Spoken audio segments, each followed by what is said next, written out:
இன்றைக்கு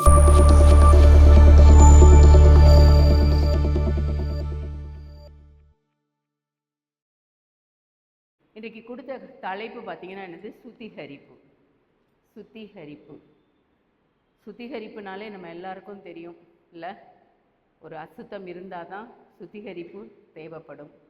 ஏற்கனவே ஆண்டவர் அழகாக சொல்லிட்டார், நமக்குள் பாவம் இல்லை என்போம், ஆனால் நம்மை நாமே வஞ்சிக்கிறவர்களாக இருப்போம், சத்தியம் நமக்குள் இராது. அப்போ எல்லாருக்குள்ளேயும் என்ன இருக்குன்னா பாவம் இருக்குது. பாவம் எப்படியாவது மேற்கொள்ளுது. இதை தடுக்கிறதுக்கு தான் அனுதின சுத்திகரிப்பு நமக்கு தேவை.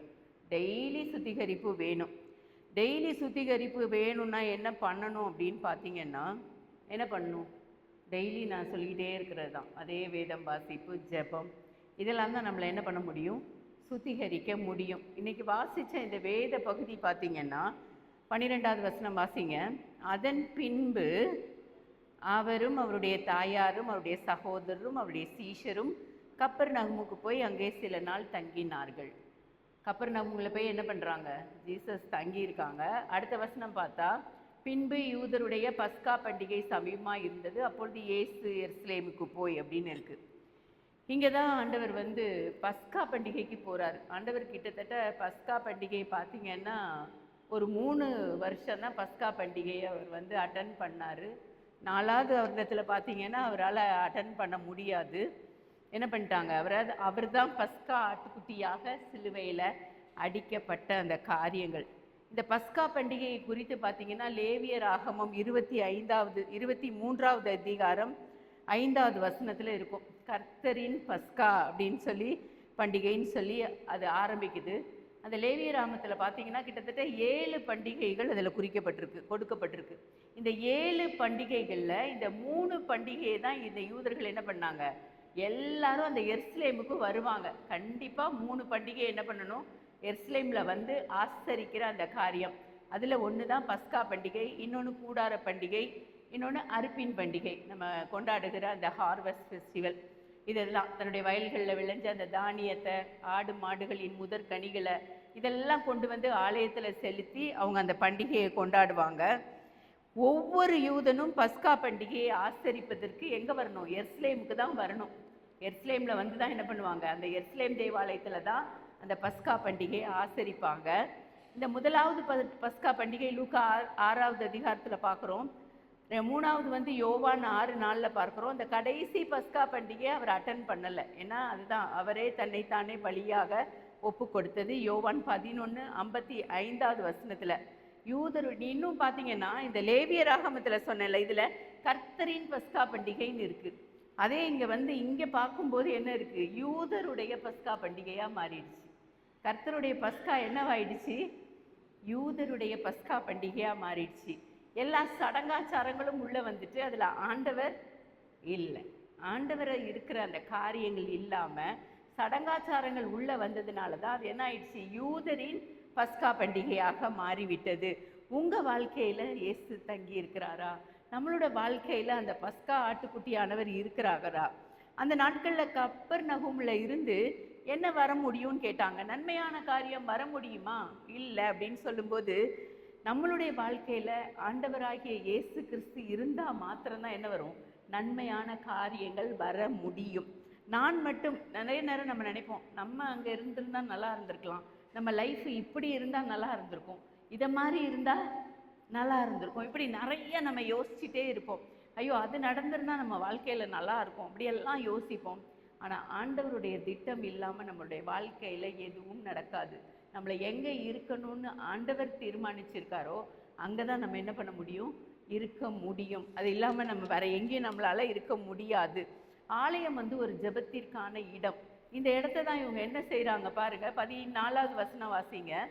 தேவ ஆலயத்திலே ஆடுகள், மாடுகள், புறாக்கள் ஆகிய இவைகளை விற்கிறவர்களையும் காசுக்காரர் உட்கார்ந்துருக்கிறதையும் கண்டு, இல்லை எல்லாரும் உட்கார்ந்துருக்காங்க. என்ன ஆகுதுன்னா, லாபத்திற்கான இடமாக அதை மாற்றிட்டாங்க. ஆலயம் எப்படி ஆயிடுது? முதல்ல ஒரு சின்ன கடை போட்டிருப்பாங்க, நிறைய பேர் அதில் போய் வாங்க ஆரம்பிச்சிருப்பாங்க. அதுக்கப்புறம் பக்கத்தில் கடை பயங்கர பிஸ்னஸ். அப்போ என்ன ஆயிடுச்சு? ஜெபத்தம் ஆலயத்தில் நடக்க வேண்டிய ஜெபம் ஆராதனைகள்லாம் நடக்காமல் ஒரே வியாபாரம் பண்ணுறது தான் முக்கிய நோக்கமாக மாறிவிட்டது. காட் வராரு. முதல்ல நம்ம பார்த்தோம், நேத்தே பார்த்தோம், அவர் ஃபஸ்ட்டு ஞானஸ்நானம் எடுத்த உடனே என்ன பண்ணுறாரு, கானா ஒரு கல்யாண வீட்டில் போய் மிராக்கிள் பண்ணுறாரு.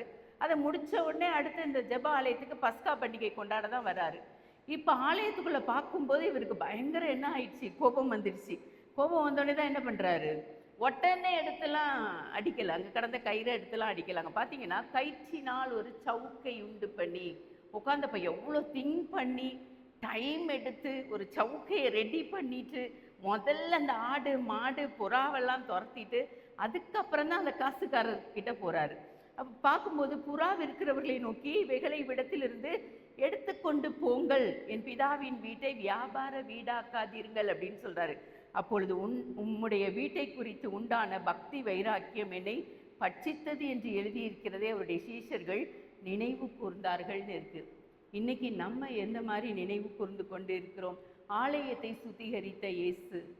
ஆலயத்தை கண்டிப்பாக நம்ம சுத்திகரிக்கணும். ஊர்லலாம் நமக்கு தெரியும், உண்மையில் இது வெளிப்புறமான சுத்திகரிப்பு. ஊரில் வெள்ளிக்கிழமை ஆயிட்டா இல்லது சனிக்கிழமை ஞாயிற்றுக்கிழமைக்கு முந்தின நாள் என்ன பண்ணுவாங்க, கம்ப்ளீட்டாக சர்ச்சை கழுவி விடுவாங்க. கழுவி விட்டுட்டு அந்த கடைசியாக அந்த ஞானஸ்தான தொட்டி அங்கெல்லாம் எப்படி இருக்கும்னா நடுவில் இருக்கும், அந்த பின்னாடி அங்கே இருக்கும்.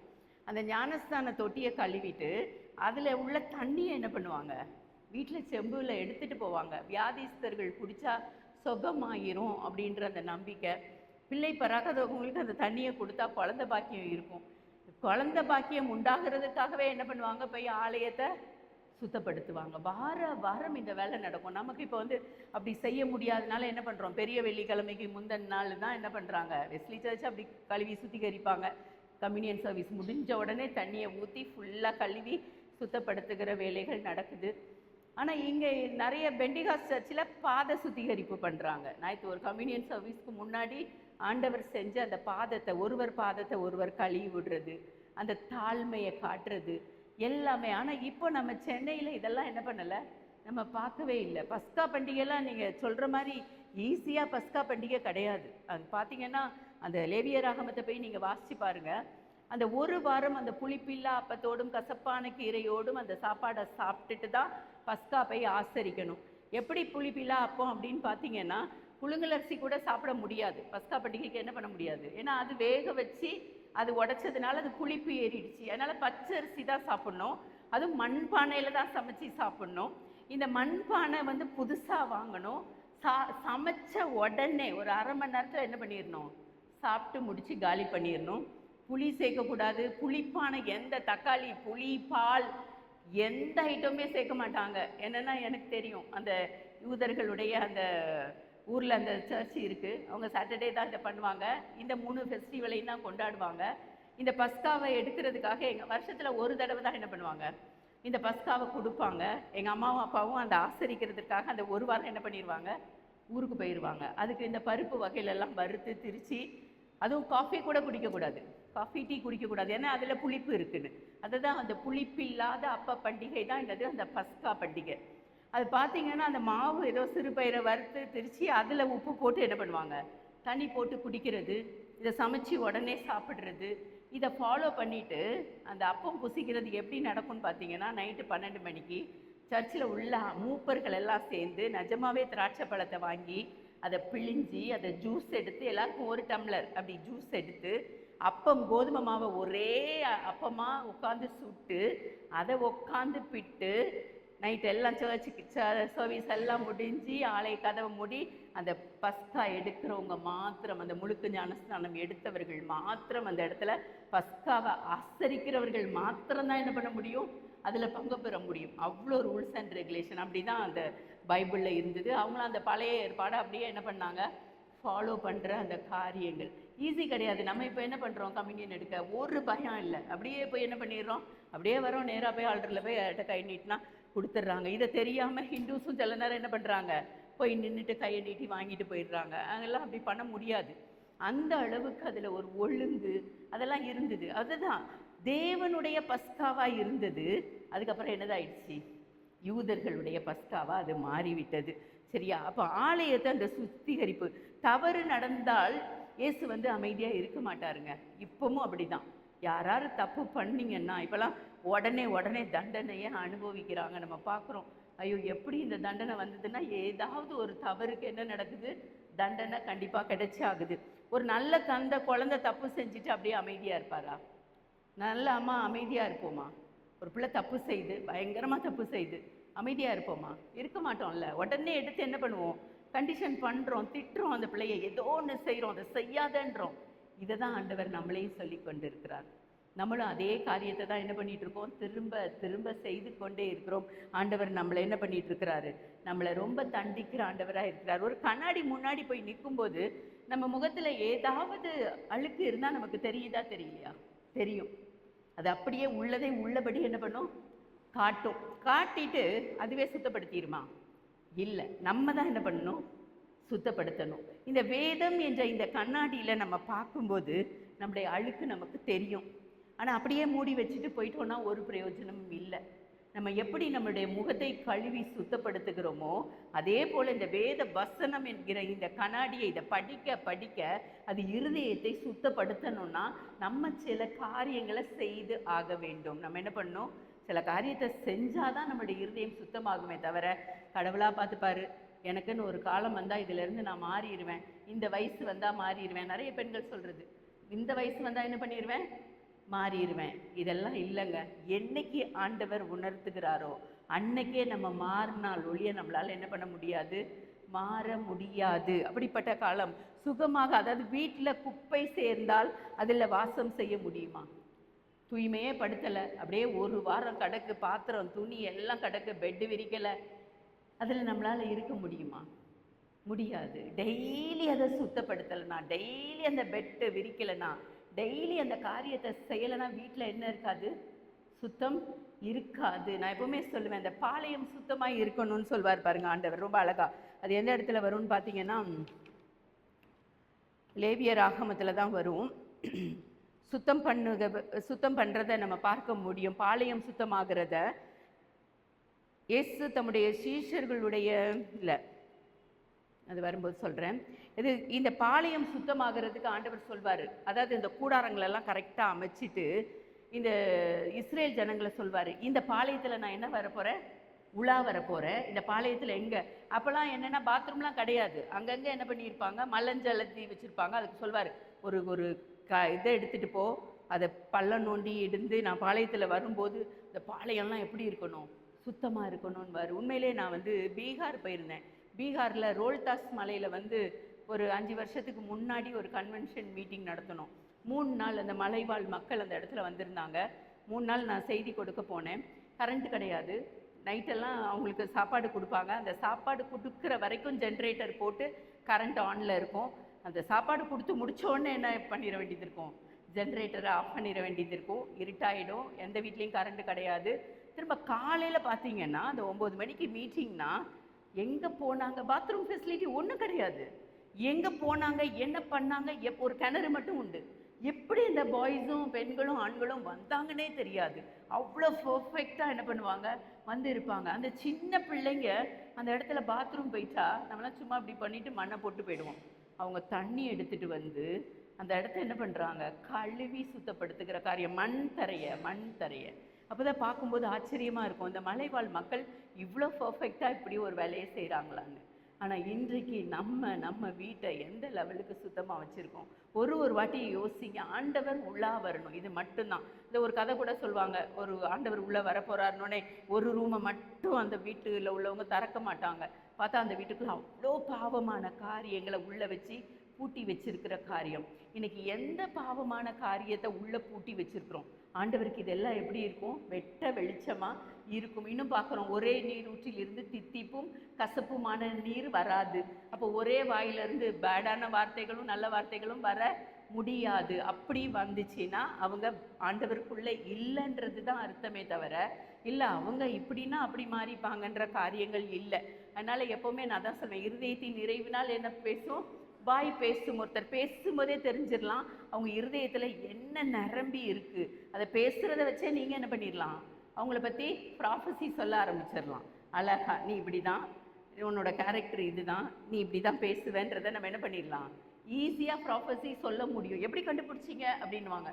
ஒரு வார்த்தை பேச வச்சே என்ன பண்ணிடுவோம், ஃபுல் ஹிஸ்ட்ரியும் அவங்களோட ஹிஸ்ட்ரியை சொல்ல முடியும். அதனால தான் எப்போவுமே வேலைக்கு ஆட்களை எடுக்கும்போது இப்படி வராங்களான்னு சொல்லுவாங்க. நான் நேரில் பார்க்காம என்ன பண்ண மாட்டேன், எந்த லேடிஸாக இருக்கட்டும் சேர்க்கவே மாட்டேன். என்ன அப்படின்னு சிலவங்க வந்து நிற்பாங்க, நின்ன உடனே எனக்கு ஆவியில் உணர்த்தப்படுவேன், இல்லைம்மா வேண்டாம் வேலை இல்லை அப்படின்வேன். இல்லை வேலை இருக்குன்னு சொல்லி தானே வர சொன்னாங்க, இல்லை வேண்டாம்.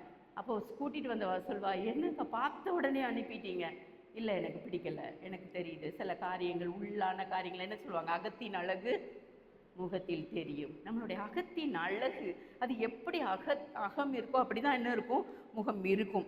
இது நான் சொன்னல, அது வந்து உபாகமம் 23:14 அந்த வசனம்.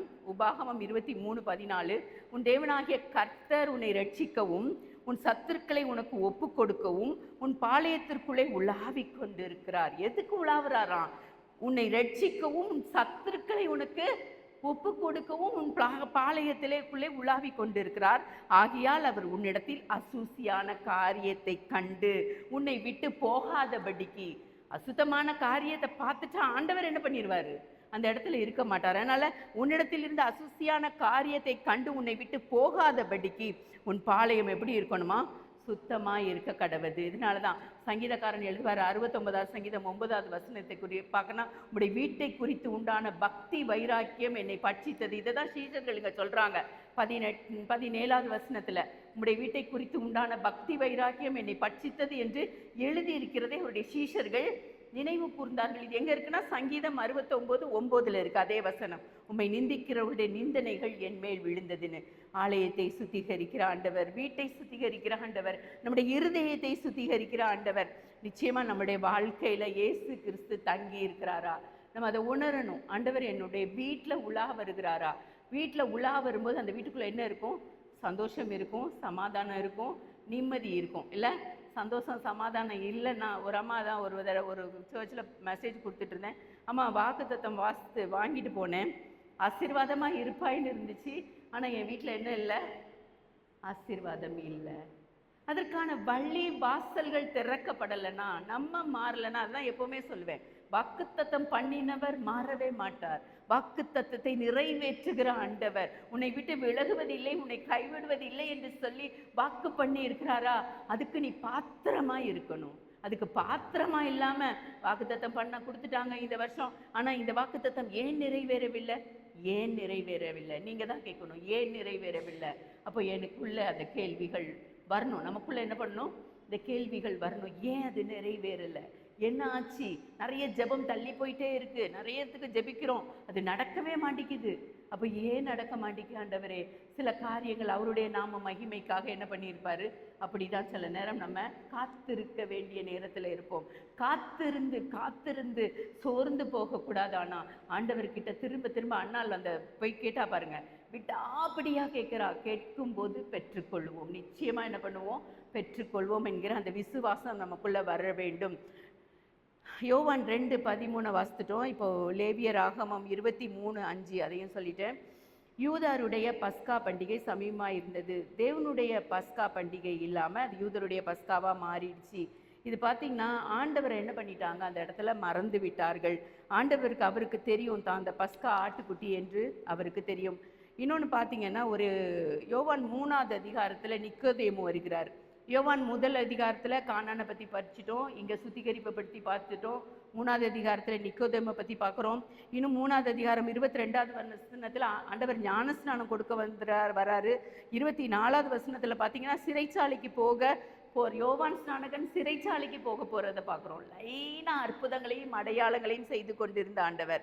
இந்த சுத்தம் பண்ணுவது பார்த்தீங்கன்னா லூக்கா நம்ம மத்தேயு 21:12 பார்ப்போம், மார்க் 11:15 பார்க்குறோம். கடைசியாக அந்த லூக்கா 19:45 இந்த ஆண்டவர் இந்த ஆலயத்தை என்னுடைய வீடு ஜெப வீடு, இதை என்ன பண்ணாதீங்க, கல்லர் குகையாய் மாற்றாதீங்கன்னு சொல்கிற காரியம். அதனால ஆண்டவர் நிறைய நேரம் நம்மளை சொல்லுகிற காரியங்கள் நம்முடைய இருதயம் தான். ஆண்டவர் சொல்றாரு, நீனே அந்த ஆலயம். நம்முடைய இருதயத்தை நம்ம எப்படி ஆக்கிடக்கூடாது, கல்லர் குகையாய் மாற்றி விடக்கூடாது. இயேசு தம்முடைய சீஷர்களுடைய கால்களை கழுவின போது 2 விதமான சுத்திகரிப்பு அங்கே நடந்தது. என்ன சுத்திகரிச்சார்? பேதுரு சொல்வார், ஐயோ என் காலெல்லாம் என்ன பண்ண வேண்டாம், கழுவ வேண்டாம் அப்படின்னு சொல்வார். அப்போ ஆண்டவர் சொல்வார், கல்வாரியின் இரத்தம் உங்களை சுத்திகரித்து கழுவி நம்மளை என்ன பண்ணுது, தூய்மை நிலைக்கு கொண்டு வருகிறது. நீங்கள் ஆவியில் நிரப்பப்படும் போது என்ன பண்ணுறோம், நம்மளை சுத்தமாக நாம் காத்து கொள்ள முடிகிறது. 2 விதமான சுத்திகரிப்பு. உடனே அவர் சொல்வார், என் கால் மாத்திரம் இல்லை, என் சரீரம் முழுவதையும் என்ன பண்ணுங்க, சுத்திகரிங்கன்னு. அப்போ அவர் சொல்வார், இல்லை இல்லை, கால்களை மாத்திரம் சுத்தம் உள்ளவன் சுத்தமாக இருப்பான், கால்களை மட்டும் சுத்தம் பண்ணால் போதும் அப்படின்வார். சில நேரம் நம்ம சுத்தமாக இருக்கும்போது சில காரியங்கள் நம்ம ஜெபிச்சு ஆவியில் நிரம்பும் போது நம்ம என்ன ஆகிடுவோம், அன்னைக்கு ஃபுல்லாக பரிசுத்தப்படுத்திடுவார் ஆண்டவர், சுத்தமாகுவோம். ஒரு ராஜா ஒரு பண்ணையில் கிட்டத்தட்ட ஒரு 3000 மாடுகளை வளர்த்துட்டு இருந்திருக்கிறாரு. ஒருத்தர் வேலைக்கு வச்சிருக்கிறாரு. என்ன பண்ணியிருக்கிறாரு, நல்லா சம்பளம் கொடுத்து எப்படியாவது இதை சுத்தம் பண்ணி பார்த்துக்கன்னு. ரொம்ப நாள் வருஷம் கழித்து இந்த ராஜா பார்க்க வராரு. இவன் என்ன பண்ணலை, அந்த பண்ணையை சுத்தப்படுத்தவே இல்லை, அப்படியே கிடக்குது, சுத்தப்படுத்தவே இல்லை. ராஜாவுக்கு பயங்கரம் கோபம் வருது. அவர் சொல்கிறாரு, உனக்கு 2 நாள் 3 நாள் டைம் தரேன், இதுக்குள்ளே என்ன பண்ணணும், இந்த பண்ணை இந்த எல்லாம் மாட்டு தொழுவம் என்ன இருக்கணும், சுத்தமாக இருக்கணுன்றாரு. 1000 பேர் நின்னா கூட அந்த மாட்டு தொழுவத்தை அந்த டைமில் என்ன பண்ண முடியாது, சுத்தப்படுத்த முடியாது, அவ்வளோ சுத்தமாக இருக்குது. உடனே அந்த பலசாலி என்ன நினைப்பான், அப்படியே சுற்றி முற்றி போய் பார்ப்பான். அங்கே ஒரு மலை, சின்ன மலை இருக்கும், அங்கே போய் ஏறி பார்ப்பான். அப்போ தான் அவனுக்கு தெரியும் அந்த இடத்துல ஒரு நதி புறப்பட்டு வருகிறத. உடனே என்ன பண்ணுவான், கடகடன்னு அந்த நதியை என்ன பண்ணுவான், இந்த மாட்டு பண்ணைக்கு நேராக திருப்பி விடுவான். அந்த தண்ணி என்ன பண்ணும், எல்லாத்தையும் ஒரே செகண்டில் அழகாக சுத்தப்படுத்திடும். நம்மளுடைய ஆண்டவரும் நம்மளை அப்படி தான், அந்த ஜீவ தண்ணீர், அவர்கிட்ட இருந்து வருகிற அந்த ஜீவ தண்ணீர், பரலோகத்திலிருந்து என்ன வருது, ஒரு ஜீவ நதி புறப்பட்டு வருகிறது. அதுதான் நம்மளை என்ன பண்ண முடியும், பரிசுத்தப்படுத்த முடியும். வேறு எந்த தண்ணியாலையும் நம்மளை என்ன பண்ண முடியாது, பரிசுத்தப்படுத்த முடியாது. அந்த ஜீவ நதி நமக்குள்ளே வரும்போது நிச்சயமாக நம்முடைய பாவக்கரைகள், நம்மளுடைய கிட்ட இருக்கிற அழுக்குகள் எல்லாம், பல ஆண்டுகளாக இருளடைந்த நிலைமையில் இருக்கிற பாவங்கள் எல்லாம் என்ன பண்ண முடியும், அப்போ தான் சுத்திகரிக்க முடியும். எசேக்கியேல் ரொம்ப அழகாக சொல்கிறார். எசேக்கியேல் 36:25 வாசிங்க. எசேக்கியேல் 36:25. அப்பொழுது நான் உங்கள் மேல் சுத்தமான ஜலம் தெளிப்பேன், நான் உங்களுடைய எல்லா அசுத்தங்களையும்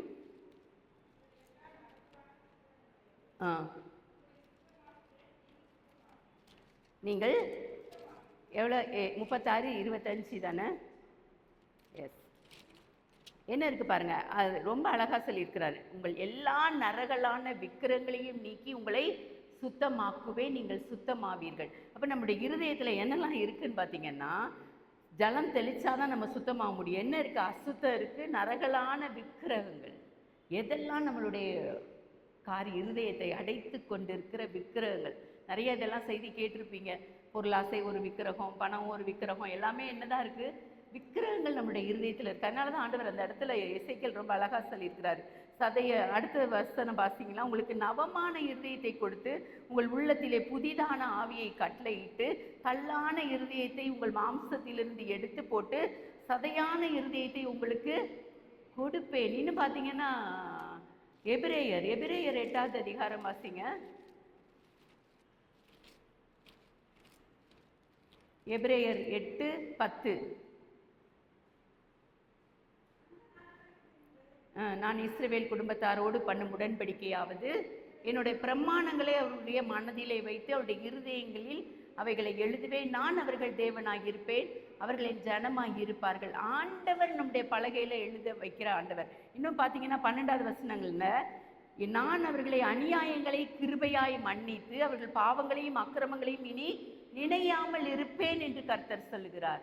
இது எத்தனை இடத்துல சொல்றாரு தெரியுமாங்க? எரேமியா 31:33 சொல்வாரு. எசேக்கியேல் 36:26 சொல்றாரு ஆண்டவர். நவமான இருதயத்தை கொடுக்க விரும்புகிற ஆண்டவர், கல்லான இருதயம். அவர் சொல்றாரு, முன்னாடி மோசேக்கு நான் கற்பலகையில் எழுதி கொடுத்துட்டேன், இப்போ என்ன பண்ணியிருக்கேன், உங்க இருதயங்கள்ல நான் என்ன பண்றேன், எழுத ஆரம்பிச்சிட்டேன். எது நல்லது, எது கெட்டது, எது பாவம், எது சாபம்ன்றதெல்லாம் என்ன பண்ணிட்டார் ஆண்டவர், நம்முடைய இருதயங்களில் எழுத ஆரம்பிச்சு அவர் சொல்றார், நான் உங்கள் தேவனாய் இருப்பேன், நீங்கள் என் ஜனமாய் இருப்பீர்கள் என்று சொல்கிற ஆண்டவர். இன்னும் பார்த்தீங்கன்னா, உன் பாவங்களை அக்கிரமங்களை நீ நினைக்கவே மாட்டேன் அப்படின்னு சொல்வாரு. அது கடலின் ஆழத்துல போட்டுட்டேன், உன் முதுகுக்கு பின்னாடி எரிஞ்சிட்டேன் அப்படின்னு சொல்லுகிற ஆண்டவர். ஒவ்வொரு காரியத்தையும் ஆண்டவர் நம்மளை மன்னிக்கிற ஆண்டவராக இருக்கிறார். ஆனா அந்த மன்னிச்சிட்டாரு, நம்ம ரட்சிப்புக்குள்ள இருக்கோம், ஆண்டவர் நமக்குள்ள இருக்கிறாரு, நமக்குள்ள வாசம் பண்ணுகிறாரு. நம்ம பாவத்துல இருக்கும் மனிதனை கிருபையா அவர் சுத்தப்படுத்துகிறாரு. இதெல்லாம் நம்ம ஃபீல் பண்ணா மட்டும்தான். எப்படி கண்ணாடியில் பார்க்கும்போது அந்த முகத்தை கழுவுனாதான் அழுக்கு போகுமோ, அதே போல் ஆண்டவர் கிருபையாய் கொடுக்கிற இந்த காரியங்களை நம்ம அதுக்கு அடுத்த ஸ்டெப்பை எடுத்து வைக்கும்போது தான் நம்ம மனசு என்ன ஆகும், சுத்தமாகும். அதுதான் சுத்தமாக்குகிற ஆண்டவர், சுத்தப்படுத்துகிற ஆண்டவர். நிச்சயமாக நம்முடைய வாழ்க்கையில் நிறைய சுத்திகரிப்பு தேவைப்படுது. நம்ம அந்த திருவசனத்தை கொண்டு தண்ணீர் முழுக்கினால் நம்மளை என்ன பண்ணணும், சுத்திகரித்து பரிசுத்தமாக்குகிற ஆண்டவர், சுத்திகரித்து பரிசுத்தமாக்குற ஆண்டவர். நான் வாலி வயசுலேயே ரொம்ப இந்த பாட்டை ரொம்ப விரும்பி பாடுவேன். சுத்தம் விரும்பும் சுத்த ஜோதியே, விரும்பா அசுத்தம் யாவும் போக்குமே. சுத்தம் விரும்பும் சுத்த ஜோதியே, விரும்பா அசுத்தம் யாவும் போக்குமே. பாவி நீச பாவி நானையா, தேவா இரக்கம் செய்ய மாட்டீரோ.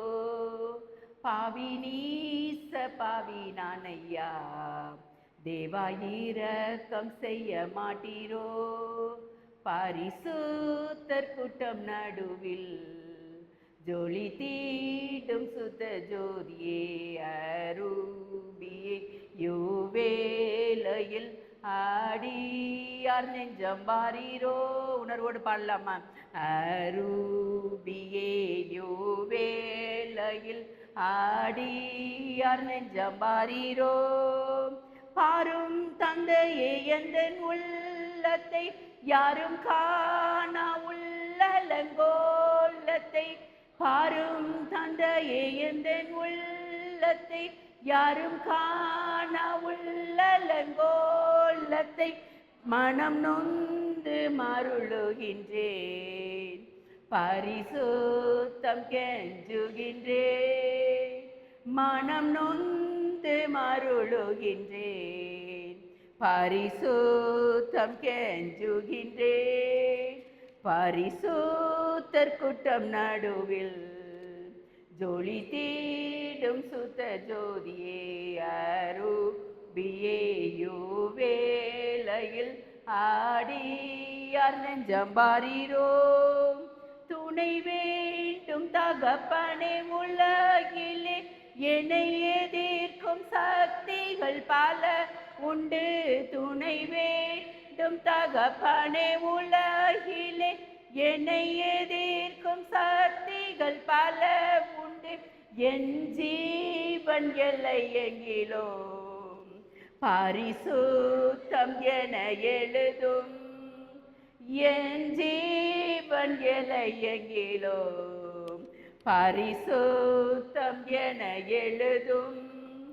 பரிசுத்தர் கூட்டம் நடுவில் ஜொலி தீடும் சுத்த ஜோதியே, அரூபியே யோவேலையில் ஆடியார் நெஞ்சம் வாரீரோ.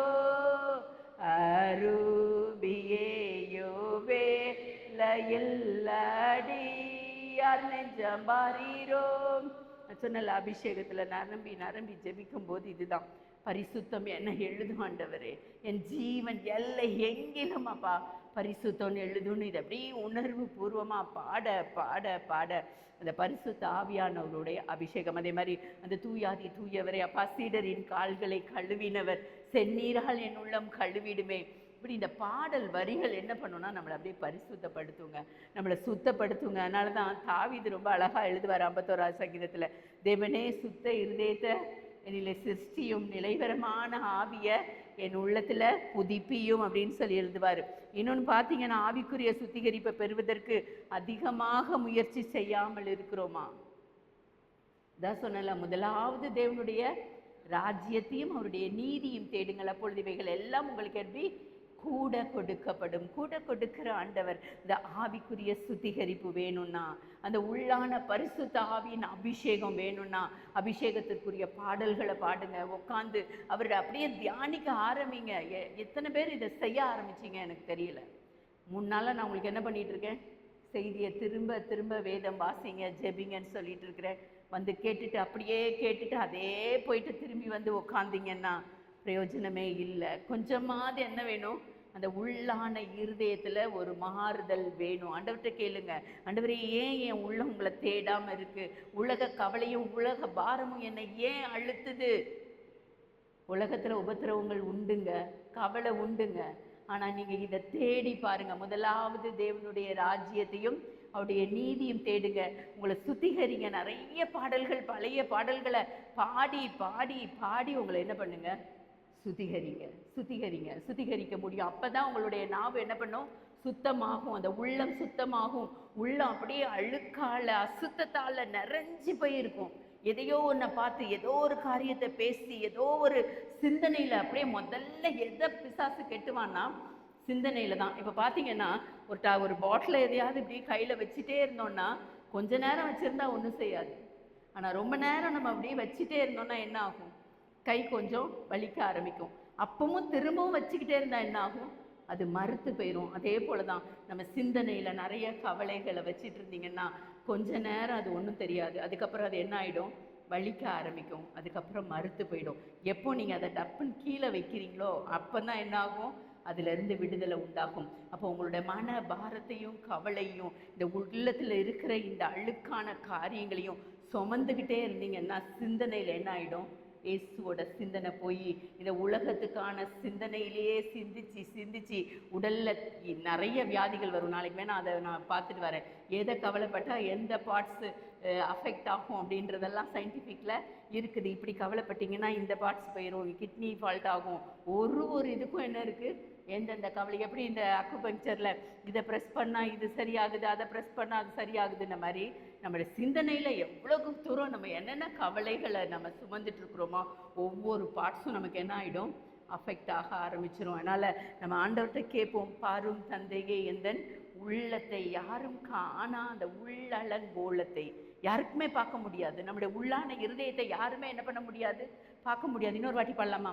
பாரும் தந்தையே எந்தன் உள்ளத்தை, யாரும் காணா உள்ளலங்கோலத்தை. பாரும் தந்தையே எந்தன் உள்ளத்தை, யாரும் காணா உள்ளலங்கோலத்தை. மனம் நொந்து மருளுகின்றேன், பரிசுத்தம் கெஞ்சுகின்றேன். மனம் நொந்து மருளுகின்றேன், பரிசுத்தம் கெஞ்சுகின்றேன். ஆண்டவர் தாவீது பார்த்தீங்கன்னா அவன் அந்த உப்பரிகையின் மேலே உலா போனதெல்லாம் தப்பு கிடையாது இல்லை, சாதாரணமாக உலா போனான், அவளை பார்த்ததும் இல்லை. அதுக்கப்புறம் அவன் செஞ்சான் பாருங்க, அவன் சிந்தனையில் என்ன வந்துடுச்சு, அந்த பாவம் வந்த பிறகுதான் என்ன பண்ணுறான், அவளை ஒரு ஆளை விட்டு கூப்பிட்டு விடுறான். அப்புறம் உரியாவை கொல்லணும்னு திட்டம் போடுறான். எப்போ அதெல்லாம் நடக்குன்னா இந்த பாவத்தை தூக்கி சிந்தனையில் வைக்கும்போது தான், சிந்தனையில் வச்சு செயல்பாடாக அதை மாற்றும் போது தான் நம்முடைய மனசெல்லாம் எப்படி ஆகிடும், பாவத்தை முழுசாக நம்மளை அதை என்ன பண்ணிடும், டேக் ஓவர் பண்ணிடும். பிசாசு வந்து அதை கெர்ச்சிக்கிற சிங்கம் போல எவனை விழுங்கலான்னு அவன் என்ன பண்ணிட்டு இருக்கான், அந்த உலகத்தில் வகை தேடி சுற்றி திரிந்து கொண்டு இருக்கிறான். நேற்று சொன்னேன் பயங்கரமான போராட்டங்கள் இந்த உலகத்தில் வந்துடுச்சுன்னு. இன்றைக்கே பார்த்தீங்கன்னா பெட்ரோல் பங்கில் ரொம்ப க்யூ நிற்கிறாங்க, பயங்கர க்யூ. இன்றைக்கி பார்த்தீங்கன்னா என் ஹஸ்பண்டால் கடையிலேருந்து எழுப்பி வர முடியல. எல்லா மக்களுக்கும் என்ன வந்துடுச்சு, எல்லா ரேட்டும் ஏறிடும், ஜாமான் கிடைக்காது அப்படின்னு சொல்லி எல்லா மக்களும் என்ன பண்ண ஆரம்பிச்சிட்டாங்க. எல்லா இடத்துலையும் பயங்கர ரஷ்ஷு. என்ன நடக்க போகுதுன்னே தெரியல. நான் அப்போ தான் என் ஹஸ்பண்டை சொன்னேன், கொரோனா மாதிரி திரும்பவும் ஒரு வண்டியும் ஓடாமல் பெட்ரோல் பங்கெல்லாம் மூடிட்டாங்கன்னா என்ன ஓடும் சொல்லுங்கள். இன்னைக்கு என்னோட பேத்தியோட ஏசிஎஸ் காலேஜ் இன்னையிலேருந்து ஆன்லைன் கிளாஸ் தான், எக்ஸாம் நடந்துட்டு இருந்தது. ரீசன் என்னன்னு கேட்டால் ஹாஸ்டலில் கேஸ் இல்லை, சமைக்க முடியலைன்னு என்ன பண்ணிட்டாங்க, மெடிக்கல் காலேஜை மூடிட்டு ஆன்லைன் கிளாஸஸ் இன்றைக்கே ஆரம்பிச்சிடுச்சு. 15 நாள் ஆன்லைன் கிளாஸ் தானா, யோசிச்சு பாருங்க. அதான் நான் என் ஹஸ்பண்டு சொன்னேன், நாளைக்கே நிலைமை என்ன மாறும்னு தெரியாது. பெட்ரோல் பங்கெல்லாம் மூடிட்டான்னா வண்டி ஒன்றும் என்ன பண்ண முடியாது, வெஹிக்கிள் போக முடியாது. நிறைய ஹோட்டல்ஸ் லாக்டு, நிறைய ஹோட்டல்ஸ் என்ன ஆயிடுச்சு, கேஸ் இல்லாமல் மூடியாச்சு. என்ன நிலைமை வரப்போகுதுன்னே தெரியல. உலகம் இவ்வளோ பயங்கரமான சூழ்நிலையில் நம்ம தள்ளப்பட்டிருக்கிறோம். திரும்பவும் அதான் சொன்னேன், கொரோனா மாதிரி அப்படியே திரும்ப ஊர் சைலண்ட் ஆகிடுமா, வெஹிக்கிள் ஓடலைன்னா என்ன ஆகிடும், திரும்ப ஒரு சைலண்ட் பீரியட் வரும். நமக்கு சைலண்ட் பீரியட் வந்தால் தான் மக்கள் கொஞ்சமாக அது என்ன பண்ணுறோம், ஆண்டவரை தேட ஆரம்பிக்கிறோம், உலகத்துல ஏதோ நடக்க போகுதுன்னு. அப்போ எல்லாமே நன்மைக்கு ஏதுவான காரியங்கள் தான் இந்த உலகத்துல என்ன பண்ணிட்டு இருக்கு, நடந்து கொண்டு இருக்கிறது. ஆனா நம்மளை எவ்வளவு தூரம் தயார்படுத்துறோம்? இதுதான், ஆண்டவரே நான் உண்மை குறித்ததான இந்த சிந்தனை எனக்குள்ள வரணும்ப்பா, நான் முழுவதுமா உங்களை தேடணும் ஆண்டவர். அதுதான் ரொம்ப அழகா இந்த வார்த்தை மூலமா நமக்கு என்ன சொல்லி தராருன்னா, உனக்குள்ள அசுத்தம் இருந்தா எப்படி இந்த சவுக்கை எடுத்து எல்லாத்தையும் சுத்தப்படுத்தினாரோ, அந்த ஆலயத்தை சுத்தப்படுத்தினாரோ, இன்னைக்கு நம்ம அந்த சவுக்க மாதிரி ஒன்றை உண்டு பண்ணி, கொஞ்சம் பெயின் தான். சில காரியங்கள் நம்மளை விட்டு ஈஸியா போகாது. சில காரியங்கள் நம்ம என்ன சொன்னாலும் நம்மளை மாற்ற முடியாத சில காரியங்கள் நமக்குள்ளே இருக்கும். ஒவ்வொரு மனுஷனுக்குள்ளேயும் இருக்கும் சில காரியங்கள். நம்ம நினைப்போம் இது தப்பு இல்லை. ஏன் தப்பு இல்லைன்னு நினைச்சிட்டோம்னா, உலகத்துல நிறைய பேர் இதை பண்ணும்போது என்ன ஆயிடுது, இது பாவம் இல்லை அப்படின்னு ஆயிடுது. அப்ப நம்மளுக்கு பாவம் இல்லை, இது எல்லாரும் செய்யறாங்க, நானும் செய்யறேன். ஆனா ஆண்டவர் நம்மளை உணர்த்துவார் சில காரியங்களை. நீ எனக்கு நிறைய டைம் கொடுக்காம எதுக்கு நீ நிறைய டைம் கொடுக்குற? இன்னொன்று பார்த்தீங்கன்னா, நீங்க யாருக்கும் தெரியாம எந்த காரியத்தை மறைத்து மறைத்து வைத்து செய்றீங்களோ எல்லாமே பாவம்தான். யாருக்கும் தெரியாம மறைத்து மறைத்து அந்தரங்க வாழ்க்கை. எத்தனை பேர் அந்த மாதிரி ஒரு அந்தரங்க வாழ்க்கை? இன்னைக்கு கணவன் மனைவி கிடைய ஒரு ரிலேஷன்ஷிப்பே இல்லை. கணவன் ஒரு ரூம், மனைவி ஒரு ரூம். யார் கேட்டாலும் இப்போ அப்படி சொல்றாங்க. கேட்டா பிள்ளைகள் பெருசாயிட்டாங்க அதனால நாங்க இப்படி ஆயிட்டோம். இல்லை, ஃபோன் அவர்களை என்ன பண்ணி விடுகிறது, திருப்திப்படுத்தி விடுகிறது வாழ்க்கையை. தனித்தனியா ரூம், நீ உன் பிள்ளைகளோட படுத்துக்கோன்னு சொல்லுகிற எத்தனை தகப்பன்மார். இன்னைக்கு உலகம் அப்படி சின்ன பின்னமாய் சீரழிந்து கொண்டு இருக்கிற நிலைமை. எப்படி சுத்திகரிக்க போறீங்க? ஆண்டவர் சொல்றாரு, அதான் சவுக்கை எடுத்து பின்னு உன்னையே நீ என்ன பண்ணிக்க, சவுக்கால் அடிக்கிற மாதிரி அடிச்சு நம்மளை சுத்தப்படுத்தலைன்னா நம்ம என்ன பண்ண மாட்டோம், சுத்தமாக மாட்டோம். நம்முடைய எல்லாவற்றையும் கவிழ்த்து போடுகிற ஆண்டவர், நம்முடைய வாழ்க்கையை தலைகீழாய் கவிழ்த்து போட விரும்புகிற ஆண்டவர். டர்ன், அதாவது என்ன சொல்லுவாங்க, அபோர்டன். நம்ம வாழ்க்கை இப்படியே போயிட்டு இருப்போம், இது நல்லா இருக்கு, இது நல்லா சுகமா இருக்கு, இது நல்லா வசதியா இருக்கு. இல்லை, திரும்ப சீடர்கள் கிட்ட சொல்வாரு, இந்த பஸ்கா ஆயத்தப்படுத்துறதுக்கு முன்னாடி 2 பேர் என்ன பண்ணுவாங்க, தண்ணி குடம் எடுத்துட்டு வருவாங்க. அவங்க கிட்ட போய் கீழே அந்த மேல் அறையை என்ன பண்ணுவாங்க, உனக்கு காட்டுவாங்க. அப்போ பார்த்தீங்கன்னா இப்படி வரும்போது அபோர்டன் பண்றாங்க. அந்த டர்ன் ஓவர் அதில் வரும் அழகா. அபோர்டன் பண்ணி ஆப்போசிட்ல போகிற ஒரு காரியம். சில நேரம் நம்முடைய வாழ்க்கையை நம்ம நினைப்போம் சரியா போயிட்டு இருக்கோம், எல்லாம் கரெக்டா இருக்கு, இந்த உலகத்துல நம்ம சந்தோஷமா இருக்கோம். சில நேரம் ஆண்டவர் நம்மளை சவுக்கால் அடிச்சு திரும்ப இது உன் பாதை இல்லைன்னு சொல்லுவாரு. அன்னைக்கு நீங்க திரும்ப ரெடியா? நம்ம போய் சந்திக்க ரெடியா? நம்ம போய் இன்னொரு இடத்துல வாழ ரெடியா? நம்மளுக்கு இந்த தேசமே இல்லை, வேற தேசத்துக்கு போங்கன்னு சொன்னா என்ன பண்ணுவோம்? யோசிச்சு பாருங்க, எவ்வளவு பயங்கரமான ஒரு காலகட்டம். இப்ப அதான் நடக்குது. எல்லாரும் இந்த தேசத்துல உனக்கு என்ன இல்லை, வீசா இல்லை, நீ எடுத்து காலி பண்ணிட்டு உன் சொந்த ஊருக்கு போ. இன்னைக்கு நமக்கு இதெல்லாம் நடக்காதுன்னு சொல்லி நம்ம உட்காந்துட்டு இருக்கோம். இதான் நம்மளுடைய சொந்த ஊர்னு. ஃபாரின் போனவங்களோட நிலைமையெல்லாம் யோசிச்சு பாருங்க. ஒண்ணுமே பண்ண முடியாத நிலைமை. எங்க இருக்கிறதுனே தெரியாது. ஏன்னா எங்க அம்மா அப்பாலாம் காலமாயி ரொம்ப நாள் ஆயிருக்கும், வீடெல்லாம் வித்துட்டு போயிருப்பாங்க. இங்க வந்தா ஒண்ணுமே இருக்காது. அவங்களுக்குலாம் இப்ப வீசா இல்லைன்னு சொன்னாங்கன்னா என்ன நிலைமை, எங்க வந்து இருப்பாங்க? யாரும் ரிலேஷன் கிட்ட கூட அவங்க என்ன பண்ணி இருக்க மாட்டாங்க, தொடர்புல இருக்க மாட்டாங்க. எல்லாம் துண்டிக்கப்பட்ட நிலைமை. இந்த உலகமே வெறுமையாய் தோன்றுகிற ஒரு நிலைமை. இப்போ அப்படிப்பட்ட ஒரு கொரோனா வந்ததை கூட தாங்கி இருப்போம். இப்போ வரப்போகிற இந்த கொடுமையை எப்படி தாங்க போறோம்னு தெரியல. அதாவது நம்ம எல்லாரும் வீட்டுக்குள்ள அறைகளில் பூட்டிட்டு ஒருத்தரை பார்க்காம வாழ்ந்து எப்படியோ பழைச்சி வந்தோம், மறிச்சாங்க கொரோனால ரொம்ப பயங்கரமான காலகட்டம். நான் 2 தடவை ஹாஸ்பிட்டல் அட்மிட் ஆனேன். கவர்மெண்ட் ஹாஸ்பிட்டல் அட்மிட் ஆகிருக்கும் போது தான் ரொம்ப கொடுமைகளை பார்த்தேன். ரொம்ப கொடுமைகள், ஒரே அலறல் சத்தம் தான், மாற்றி மரணம் தான். என் பையன், அதாவது டாக்டர்கள் யாருமே பக்கத்தில் வர மாட்டாங்க. ஆனால் என் பையன் மட்டும் இந்த டபுள் ட்ரிபிள் மாஸ்கெல்லாம் போட்டுட்டு ஒரு பேஷண்ட்டையும் போய் காப்பாற்றுறதுக்கு ட்ரை பண்ணிட்டு இருந்த அந்த காலகட்டம் எனக்கு பயமாக இருக்கும். என்னடா இவன் தைரியமாக போய் அவனுக்கு எப்படியாவது இந்த பேஷண்ட்டை காப்பாற்றிடணும்னு அந்த குளுக்கோஸ் பாட்டிலெல்லாம் அவன் ஃபுல் ஃபோர்ஸில் அமுக்கி உள்ள அவங்கள ஏற்ற பார்ப்பான். அடுத்த நிமிஷம் இறந்துருவாங்க. ஒருத்தர்லாம் பணத்தை வச்சுட்டு தூக்கி எறிஞ்சாராம். இன்னொரு அரசியல்வாதி, ஐயோ அவர் புலம்பல், என் பையன் எவ்வளவோ சொல்றான், கவுந்து படுங்க. இல்லை, எவனும் பார்க்க வரல, யாரும் பார்க்க வரல, உறவினர்கள் பார்க்க வரல. அவ்வளோ ஒரு கொடுமையான காலத்தை சந்திச்சோமா இல்லையா? நம்மள மாதிரி எல்லா காலத்தையும் பார்த்த மக்கள் யாருமே இருக்க மாட்டாங்க. யோசிச்சு பாருங்க, எல்லாத்தையும் பார்த்தோம். கிராம வாழ்க்கையை பார்த்தோம், நகர்ப்புற வாழ்க்கையை பார்த்தோம், எல்லா சொந்தக்காரங்களோட உற்றார் உறவினர்களோட வாழ்ந்த வாழ்க்கை, தனிமையா இருந்த வாழ்க்கை, எல்லா வாழ்க்கையும் நம்ம என்ன பண்ணிட்டோம், சந்திச்சிட்டோம். எல்லா பிரச்சனைகளையும் சந்திச்சிட்டோம். ஆனா இப்போ வர்ற ஜென்ரேஷனால ஒரு பிரச்சனையை கூட என்ன பண்ண முடியாது, தாங்க முடியாது, சந்திக்க தெரியாது, அவங்களுக்கு தெரியாது. அவங்கள அப்படி வளர்த்து கொண்டு இருக்கிறோம். எல்லாம் ஒரு வீட்டில் ஒரு பிள்ளை 2 பிள்ளை இப்படி செல்லமா வளர்த்துட்டு இருக்கிறோம். எது பண்ணாலும் எது கேட்டாலும் வாங்கி கொடுத்து ஒரு தண்டிக்கிற உலகத்துல நம்ம இப்போ பிள்ளைங்களை வளர்க்கல. என்ன பண்ண போறோம் இந்த உலகத்துல? பயங்கரமா இருக்கு. இப்போ நாளைக்கு இந்த ஒரு வாரத்துல உலகம் எப்படி கொலாப்ஸ் ஆகும்னு தெரியாது. உலகம் எப்படி இந்த போரை நிறுத்தலைன்னா கப்பல்லாம் என்ன பண்றான், அவன் பாட்டு குண்டை போட்டு இது பண்றான். எல்லாம் அப்படியே ஏற்றுமதி ஆக வேண்டிய பொருட்கள் ஏற்றுமதி ஆகாம எல்லாம் அப்படி கடன்களை என்ன பண்ணி கிடக்கு. ஹோட்டல் இன்னைக்கே நான் போறேன், இன்னைக்கு ஆலந்தூர் வரைக்கும் போயிருக்கேன். ஃபுல்லா எல்லா ஹோட்டல்கள்லாம் மூடியாச்சு. சின்ன ஹோட்டல்லாம் இல்லை. எல்லா குடும்பத்தோட வறுமைக்கு நிலைமையை பாருங்க. எல்லாம் ஏதோ ஒரு லோனை வாங்கி கடன் தான், இஷ்டத்துக்கு கடன் கொடுக்குறானுங்க. என் கடையில் இருக்கிற ஒர்க்கர்ஸ்க்கெல்லாம் பயங்கரம். என்னோட வீட்லேயே எல்லா அட்ரஸையும் கொடுத்து எல்லாவனும் கடன் வாங்கி அவ்வளோ பேங்க்காரன்னு என்ன பண்ணுறான், என்னோட பெல் அடிக்கிறான். அவனுங்களாம் போய் 1 வருஷத்துக்கு மேலே ஆயாச்சு. கிரெடிட் கார்டுன்னு சொல்லி இஷ்டத்துக்கு கடன், மக்கள் இஎம்ஐன்னு சொல்லி இஷ்டத்துக்கு வீட்டில் பொருட்களை வாங்கி அடுக்குகிற நிலைமை. இன்னைக்கு நமக்குள்ள அந்த மாற்றம் உண்டாகணும்னு கேளுங்க ஆண்டவர்கிட்ட.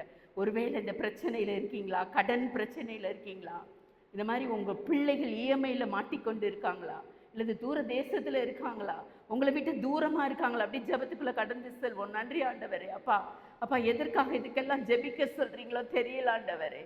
அப்பா இந்த ஒரு வாரத்தில் உலகமே கொலாப்ஸ் ஆக போகுது அப்பா. அப்பா பெட்ரோல் இல்லை, டீசல் இல்லை, கேஸ் இல்லை அப்பா. எல்லாம் கேஸ் வண்டி ஓட்டுக்கொண்டு இருக்கிறவர்களுக்கு எல்லாம் இப்போ அப்படியே பரிதாபமான நிலைமை ஆண்டவரே. அப்பா என்ன செய்ய போகிறோம் ஆண்டவரே? கடன் தொல்லைகள் ஒரு பக்கம் மக்களை அழுத்தி கொண்டு இருக்கிறதப்பா. ஃபோனில் மாற்றி மாற்றி கூப்பிட்டு அவனுங்களே கடன் கொடுத்த நிலைமை. வீடு வாங்க ஆசைப்பட்டு எல்லாவற்றையும் விற்று ஆண்டவரை வீட்டில் வட்டி கட்ட முடியாமல் அமர்ந்து கொண்டு இருக்கிற காரியங்களப்பா. எவ்வளவோ கொடுமைகள் இந்த உலகத்தில் நடந்துட்டு இருக்கு ராஜா. அப்பா இந்த இந்த உலகத்தை ரட்சிங்கப்பா. இந்த உலகத்தை சுத்திகரிங்க ஆண்டவரே. எங்கள் வீட்டை சுத்திகரிங்கப்பா. எங்க வீட்டுக்குள்ள இப்படிப்பட்ட பிரச்சனைகள் இருக்குமானால் இயேசுவின் நாமத்தினாலே சுத்திகரிப்பு உண்டாகட்டும் ஆண்டவரே. அப்பா புறா விற்கிறவங்களையும் அப்பா காசுக்காரர்களையும் கவிழ்த்து போட்டீங்களேப்பா. ஆனா என் வீட்டுக்குள்ள அதுக்கு மேல கொடுமையான காசுக்காரர்களுடைய வட்டிக்கு கொடுத்து கொண்டு இருக்கிறோமே தகப்பனே. எத்தனை பேர் அங்கலாய்க்கிறீங்க? வட்டி கொடுத்து முடியல, இஎம்ஐ கட்டி முடியல, இஷ்டத்துக்கு கிரெடிட் கார்டு யூஸ் பண்ணி அவன் வந்து வாசலை தட்டிட்டு இருக்கான். எவ்வளவு பரிதாபமான நிலைமை. இதற்காக வந்து உட்கார்ந்துட்டு இருக்கியா மகளே? ஆண்டவரை தேடிட்டு உன் உள்ளத்தை கொடு மகளே, உள்ளத்தை கொடு. உள்ளத்தை திறந்து கொடுத்தாதான். சும்மா எல்லாவற்றையும் சுத்திகரிக்க விரும்புகிற ஆண்டவர் சவுக்க எடுத்து நம்மளை தான் தண்டிச்சு கொள்ள வேண்டும். இனிமேல் நான் இதை செய்ய மாட்டேன் ஏசப்பான்னு ஒப்புக்கொடுங்க, அர்ப்பணிங்க. நான் இனிமேல் கடன் வாங்க மாட்டேன் ஏசப்பான்னு சொல்லுங்க. கடன் வாங்குறவங்க மற்றவங்க பணம் தானே இஷ்டத்துக்கு வீணாய் பணத்தை விரயம் பண்ணி திருப்பி கொடுக்காத நிலைமை எத்தனை பேருக்கு. எத்தனையோ கஷ்டப்படுறாங்களேன்னு பணத்தை கொடுத்துட்டு வாங்க முடியாத நிலைமை எத்தனை பேருக்கு இருக்கப்பா. நீங்க தானேப்பா சொன்னீங்க, நீயோ கடன் கொடுப்பாய், நீ கடன் வாங்காதிருப்பாயின்னு. கொடுத்த கடனை திருப்பி தராத எத்தனை கூட்ட ஜனங்கள் ஆண்டவரே. யாரு பணம் கொடுத்தாலும் வாங்கி செலவழிக்கிற எத்தனை கூட்டங்கள் ஆண்டவரே. அப்பா அந்த தேசத்துல ஒரு சுத்திகரிப்பு வேணும் அப்பா, சுத்திகரிப்பு வேணும் ஆண்டவரே. நீங்க எப்படி தேசத்தை சுத்திகரிக்க போறீங்களோ தெரியாது அப்பா. இந்த ஆலயத்தை சுத்திகரிக்கணும், எங்க தேசத்தை சுத்திகரிக்கணும், எங்க வீட்டை சுத்திகரிக்கணும் அப்பா, எங்களை சுத்திகரிக்கணும் ஆண்டவரே. சுத்திகரியும் அப்பா, கிருபை கொடுங்க. நாங்க எங்களை தாழ்த்தி அர்ப்பணிக்கிறோம். நீங்க அப்பா சுத்திகரிப்புக்கான எல்லா லெசனையும் அப்பா இந்த வேதத்துல எழுதி கொடுத்துட்டீங்கப்பா. இந்த வேதத்தின் மகத்துவங்களை எழுதி கொடுத்துட்டீங்கப்பா. அப்பா இதை படித்து ஆண்டவரே எங்களை சுத்திகரிக்கிற அந்த கிருபைக்குள்ள எங்களை கடந்து செல்ல எங்களை அர்ப்பணிக்கிறோம். இயேசுவின் மூலம் ஜெபிக்கிறேன் நல்ல பிதாவே, ஆமென்.